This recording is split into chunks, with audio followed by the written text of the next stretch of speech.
그 석가모니 부처님께서 이제 가르침을 베푸시는데 그 45년 동안. 근데 거기엔 체계가 없어요. 만나는 사람마다 상대에 따라 가지고서 낮은 가르침을 주기도 하고 높은 걸 주기도 하고 수행법을 가르치기도 하고 뭐 지적인 측면을 얘기하기도 하고 이렇게 섞여 있습니다. 근데 돌아가시고 나니까 이제 어떻게 돼요? 그걸 체계화할 필요가 있어요. 그러니까 초심자부터 그 다음에 나중에 깨달을 때까지 어떤 과정을 밟아야 되는지 또 불교의 세계관이 무엇인지 이런 거를 정리할 필요가 있습니다.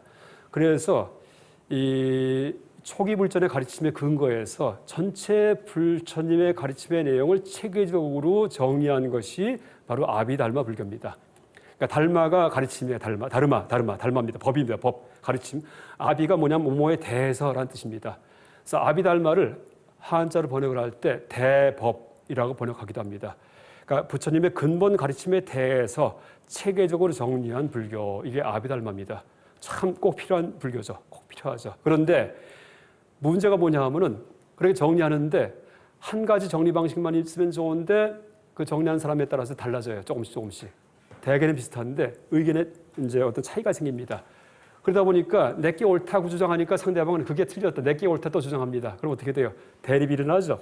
종파가 갈립니다. 그래서 바로 아비달마 불교가 동시에 부파 불교가 됩니다. 예, 각가지 아비달마가 따로따로 생기기 때문에. 그래서 이제 서로 싸우고 있는 그런 지경이었는데 나중에 이제 후대 진짜 그 부처님의 가르침을 추구하던 사람이 보니까 이거는 부처님께서 원하던 게 아니에요. 부처님의 근본 가르침은 해탈하는 거거든. 해탈. 열반 얻는 거. 근데 그 말한 거 가지고서 무슨 말이 맞냐고 말에 매달려 가지고서 그거 갖고 싸우고 있습니다. 그러니까 그걸 다 쓸어버리는 거. 이게 바로 반야 공사상입니다.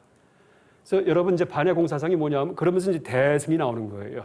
목표도 달라지고 그렇게 째째하게 그 가르침의 말 가지고 싸우지 말라는 얘기입니다. 그러니까 말은 수단일 뿐이지 그 말을 통해서 깨달음의 세계로 가는 거다. 말은 뗏목일 뿐이다. 여러분 강을 건너기 위해서는 뗏목이 필요하죠. 이 강에서 여기는 이제 차안, 사바 세계예요. 저기는 열반의 세계예요. 가려면은 뗏목이 필요해요. 무슨 뗏목일까요? 가르침의 뗏목이에요. 그러니까 부처님의 가르침의 뗏목에 의지해서 강을 건너갑니다. 건너갔는데 그 뗏목에 타가지고서 가만히 앉아서 서로 싸워요. 내 뗏목이 옳다, 네 뗏목이 옳다. 근데 뭐예요? 목표는 뗏목에서 내리는 게 목표예요. 그러니까 제발 뗏목에서 내려라 하는 것이 바로 반야경입니다. 그래서 반야경에 보면 여러분 반야심경만 봐도 무자가 많이 붙어요. 근데 전체 반야심경의 내용을 보면은요, 불교 비방하는 경전입니다.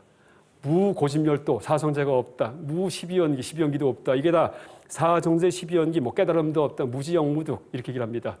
무슨 얘기예요? 그 석가모니 부처님께서 아주 소중하게 가르치셨던 것 갖다가 다 부정해버립니다. 그게 무슨 얘기냐 하면 그걸 실제 부정하는 게 아니고 그런 가르침을 통해서 저쪽 열반의 언덕까지 왔으면은요, 뗏목에서 내려라 하는 겁니다. 열반의 언덕에는 그런 가르침도 다 방편이 없다는 얘기예요. 공예경지에는 그런 거 없기 때문에 진짜 모든 그 부처님의 가르침에 대한 속박에서조차도 벗어나라. 이게 바로 반야심경이고 반야경입니다.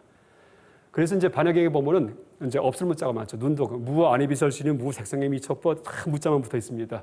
그 이유가 법의 가르침, 그러니까 가르침의 공함을 이제 얘기하기 때문에. 그래서 그 석가모니 부처님의 초기 불전의 가르침의 뗏목을 타고서 이제 강 건너까지 왔는데 그 뗏목에서 타가지고 그냥 서로 싸워요. 네가 옳다, 내가 옳다 하고서 뗏목이. 이게 바로 소승불교, 부파불교입니다. 아비달마 불교고. 그때 이제 그걸 다 쓸어엎으면서 다 끌어내리는 것이 바로 대승반야 공사상이다라고 얘기할 수 있습니다. 이제 이렇게 이제 반야 사상에서는 그렇게 공을 얘기하는데 그렇다고 해서 소승불교를 갖다가 철저하게 부정하는 게 절대 아니에요. 명심해야 됩니다. 왜냐하면은 보통 불교 개론서에 보면은 현대학자들이 만든 것 중에 그런 말이 많이 나와요. 아비달마 소승불교 다 부정했다 이렇게 얘기를 하는데 그 큰 오해입니다. 철저하게 거기에 근거해서 공을 얘기하는 겁니다. 용수 스님의 저술 중에도 소승불교 교리에 대해서 아주 강조한 저술이 굉장히 많습니다. 그래서 용수 스님께서 이제 어떻게 얘기를 하시냐 하면은 이 공의 가르침은 이 소승의 가르침을 부정하는 것이 아니라 그 법을 대하는 가르침을 대하는 태도를 시정하는 것이다라고 그렇게 얘기를 합니다. 태도를. 이제 이 소승불교 초기 불교의 가르침은 또 혹은 체계화된 그 초기 불교 아비달마죠. 이것은 우리를 깨달음으로 가게 해주는 아주 훌륭한 뗏목의 역할을 합니다. 그러니까 공사상에서는 뗏목을 엎어라 이런 얘기가 아니고 뗏목을 타고서 여기까지 온 사람에 한해서 내려라 하는 겁니다. 근데 아직 뗏목도 안 탔는데 이쪽에 있어요. 근데 버려라 할 경우에는 건너가지 못합니다. 그래서 이제 이 공사상이 참 중요하긴 하지만 조심해야 될 거는요. 여러분 초심자는 절대 공부하면 안 됩니다. 왜? 공사상 한번 듣죠. 다 너무나 그럴듯해요. 근데 머리만 다 깨져버리고 그 다음에는 이제 허무주의에 빠져버립니다.